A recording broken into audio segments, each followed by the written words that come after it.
తిరుచానూరు శ్రీ పద్మావతి అమ్మవారి బ్రహ్మోత్సవాల సందర్భంగా మాడవీధుల్లో ఉండే ప్రతి భక్తుడికి సంతృప్తికరంగా వాహన సేవ దర్శనం కల్పిస్తామని టీటీడీ ఈవో అనిల్ కుమార్ సింఘాల్ అన్నారు. అమ్మవారి ధ్వజారోహణలో పాల్గొన్న ఆయన మీడియాతో మాట్లాడారు. బ్రహ్మోత్సవాల్లో ముఖ్యమైన గజవాహన సేవ, పంచమి తీర్థానికి భక్తులు పెద్ద సంఖ్యలో తరలివస్తారన్నారు. ఇందుకు అవసరమైన భద్రత, ఇతర ఏర్పాట్లకు ప్రణాళికలు సిద్ధం చేశామన్నారు. ఓం నమో వెంకటేశాయ.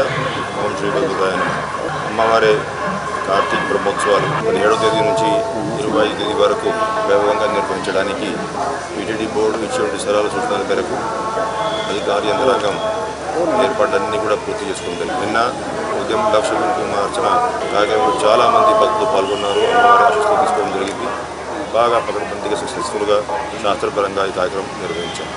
అదేవిధంగా నిన్న సాయంత్రం అంకురార్పణ కార్యక్రమం కూడా అర్చక స్వాములు సాంప్రదాయబద్ధంగా పూర్తి చేయడం జరిగింది.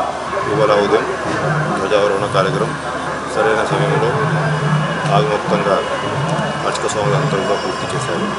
ఈ సందర్భంగా ఇప్పుడు మనం ఈ పుష్ప ప్రదర్శన అంతా కూడా వస్తున్న వంటి భక్తుల కోసం ఇనాగరేట్ చేసుకోవడం జరిగింది. అన్ని రంగాల్లోనూ కూడా ఏర్పాట్లన్నీ దాదాపు గత 15 రోజుల నుంచి అధికార యంత్రాంగం కూడా కష్టపడి పనిచేస్తూ ఉన్నారు. ఒక 3 దఫాలు జిల్లాధికారి యంత్రాంగంతో కూడా సమీక్ష సమావేశాలు ఏర్పాటు చేసుకొని జిల్లా సూపర్ సర్కిల్స్ ద్వారా ఉన్నటువంటి పోలీస్ యంత్రాంగం, అదేవిధంగా కలెక్టర్ గారి ద్వారా ఉన్నటువంటి Panchayati Raj department, local Panchayati Raj administration, health department, అదేవిధంగా టీటీడీలో ఉన్నటువంటి విజిలెన్స్, మిగతా అధికారులందరూ కూడా కోఆర్డినేషన్తో పనిచేయాలనే ఉద్దేశంతో ఈ సమీక్షా సమావేశాల్లో కావాల్సిన నిర్ణయాన్ని కూడా తీసుకున్నారు. ప్రతి సంవత్సరం వస్తున్నటువంటి భక్తుల సంఖ్య పెరుగుతూ ఉంది కాబట్టి ఎక్కడ కూడా ఇబ్బంది లేకుండా ఎప్పటికెప్పుడు మానిటరింగ్ చేసే విధంగా ఉండాలనే ఉద్దేశంతో ఇంటిగ్రేటెడ్ కమాండ్ కంట్రోల్ సెంటర్ కూడా ఈసారి మనం ఏర్పాటు చేసుకున్నాం. కావాల్సినటువంటి సీసీటీవీ కెమెరా దాదాపు 700 కెమెరాలు మనం ఏర్పాటు చేసాం.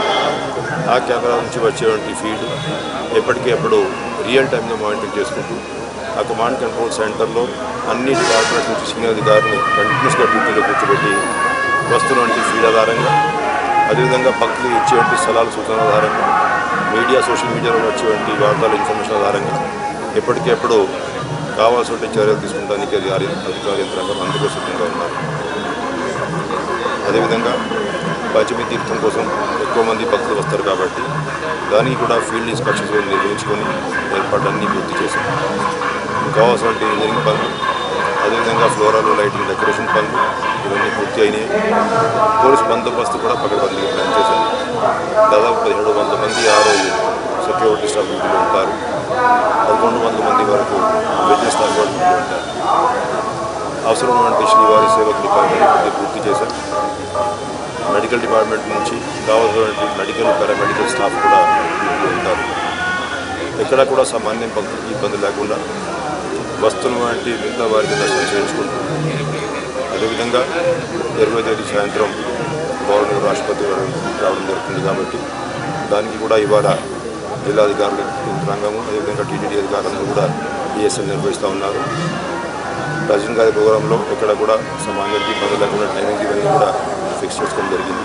ఎట్లాగానే ఏ విధంగా అయితే మనం తిరుమలలో శ్రీవారి బ్రహ్మోత్సవం బాగా సక్సెస్ఫుల్గా నిర్వహించడం జరిగింది, అట్లాగానే కోఆర్డినేషన్తో అధికారంతో అందరూ కూడా గుర్తు చేసుకొని వస్తున్నటువంటి భక్తులకి ఏ మాత్రం ఇబ్బంది లేకుండా, ఎక్కడ కూడా విఐపీ మూవ్మెంట్ వల్ల వాళ్ళు ఇబ్బంది పడకుండా పకడ్బందీ చర్యలతో ముందుకు వెళ్తారు. కాబట్టి వస్తున్నటువంటి భక్తులు సంతోషంగా టీటీడీ చేసినటువంటి ఏర్పాట్ల ప్రకారం అమ్మవారి దర్శనం చేసుకోవడం, అమ్మవారి ఆశీస్సులు పొందడం, అదేవిధంగా బ్రహ్మోత్సవం పార్టిసిపేట్ చేసుకోవడం జరుగుతుంది. కాబట్టి వస్తున్నటువంటి భక్తులందరూ కూడా టీటీడీ ఎప్పటికెప్పుడు సలహాలు పాటిస్తూ అమ్మవారి ఆశీస్సులు పాత్ర కావాల్సిందిగా విజ్ఞప్తి చేస్తున్నాం.